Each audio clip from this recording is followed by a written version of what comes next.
Hey, thanks for taking the time to watch this. And I am going to walk you through LeadIQ, an AI-powered sales intelligence platform I built for this assignment. So my approach was to break the problem into three distinct layers: layer one, layer two, layer three. The layer one is discovery, layer two is scoring, and layer three is enrichment. And for the layer one, discovery, how do we find companies that might buy? So I identified the key signals: recent funding, hiring SDR, geographic expansion, and social growth discussion. In version 1, I used Llama 3.3 to generate realistic company profiles that match these patterns. And in version 2, this gets replaced with real APIs, something like Crunchbase, LinkedIn job scraping, Twitter monitoring, etc.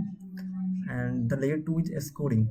Means once we have a company, how do we know if they are worth calling? Means I built an AI intent scoring engine. Every company gets a score based on 0 to 100, and and the model weights signals. Means funding plus SDR hiring equals high score. So no growth signals equals low score. Okay.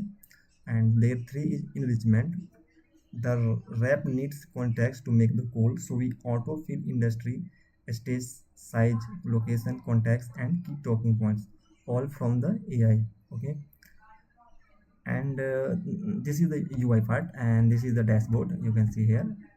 And at a glance, you can see this is totally discovered how many are hot perspectives, what are the average score, and and below that are the two charts. One the left, breakdown of leads by industry. This suppose this is healthcare, e-commerce, fintech, edtech, and SaaS. And on the right, the intent mix means how many leads are hot, how many leads are warm, etc. And bottom left show your two prospectus, the highest score company you should call today. And bottom right, so which signals types are driving your discovery, means funding, hiring, growth, expansion. These are everything here. Okay, now we go to the next part, the first second. AI main part is the AI lead scanner. Means this is where it all starts. And I have two models, auto discover, where I configure how many leads I want, which industry to focus on, and which signal type to prioritize. Let me see this. And suppose we lead to three leads. Okay, and we here industry focus, which industry? Suppose I choose like agritech, health tech, like health tech. Okay, anything I can choose here. And these signal types support as hiding SDR. And now we to run AI scanners. While it is running, notice the progress bar. It goes through three stages: searching for signals, enriching company profiles, then scoring each company with AI. Each of these is a real async operation, calling Grok's API in sequence. And there are our leads. Look at this.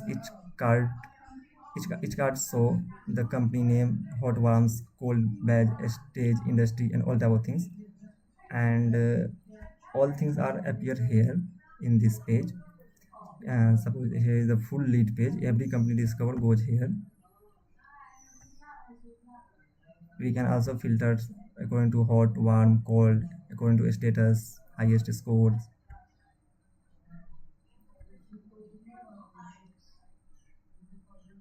If I click on anything, this is the lead details page. This is all the suppose this company. So there are four tabs of overviews: the overview, signals, contacts, and AI chat. So if I talk about the overview, here is the company overview, that what is the company aim, and there is company details, what are the details of the company, the industry, stage, size, location, funding, website, etc. And the second is signals. Means it shows every buying signal detected, what type it is, and when it was found. Okay. And the contact tabs shows key people at the company with their title and email. Here you can see that the name David Lee, VP sales, and their email also here. Okay, you can also email from here. And that this is the most powerful tab is the AI chat. This tab. um, this is a live AI assistant that has full context on the company. Watch this. I will type simple a draft a cold outreach email for this company.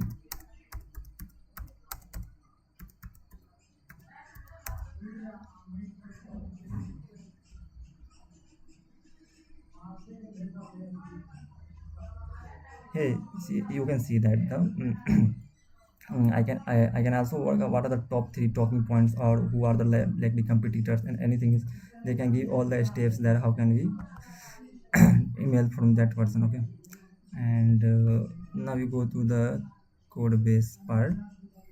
So this is the code base part. I can explain from starting. Okay, wait, this is the main thing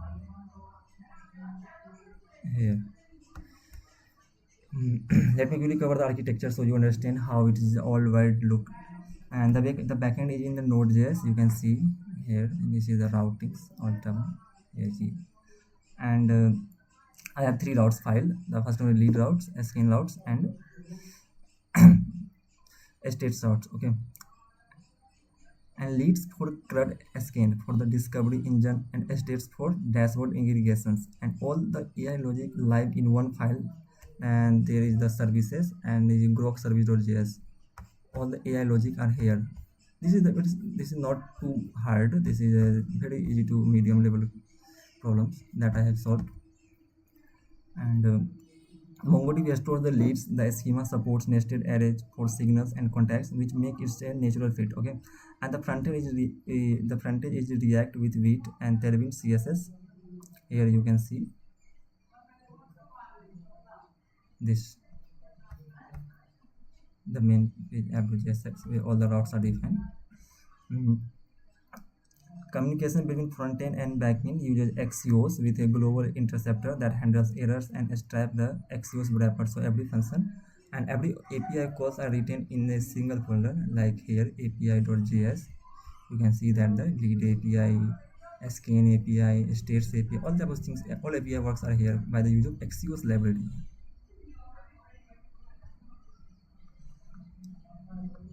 And now we talk about the trade-off. So a few trade-off I want to transparent about. The first one is a simulated signals versus real APIs. In a real version 2 product, the discovery engine would call Crunchbase for funding data, scrap LinkedIn for HDR job postings, and monitor Twitter for growth mentions. I did not do that in the version 1 because those API cost money or require app approvals, but the scoring and enrichment layer is completely real. And the second one is grok. I used grok and llama 3.3. I choose this over OpenAI because there is no credit card, no billing systems, and if you use OpenAI or Anthropic, then this will charge I think around 5 to $10. That's why I use this. And third is no auth system in version 1. Here you can see that there is no auth system. And when you click on dashboard, there is no system in version 1 because this is an internal tool, so I kept it simple. Version 2 would add JWT auth and role based permission, because in version 1 I don't add that type of things.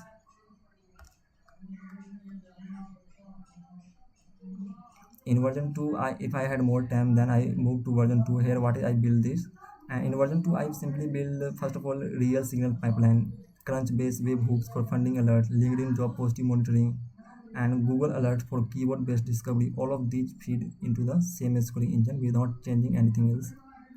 And we also use CRM sync, push hot leads to HubSpot or Salesforce automatically, no manual data entry. So that's the lead IQ. The goal was to show how AI can take a slow manual research process and turn it into something that runs in second with a better output. Okay. And I focused on shipping a working product with real AI at every layer: discovery, scoring, enrichment, and chat, rather than a polished UI with fake data behind it. So I used and I make this product very honestly. I made this project in my own from scratch. uh, I know, and in some parts I use some little help from the AI.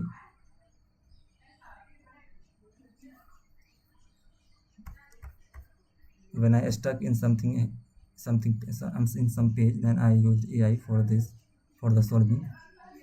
But I don't rely purely on AI.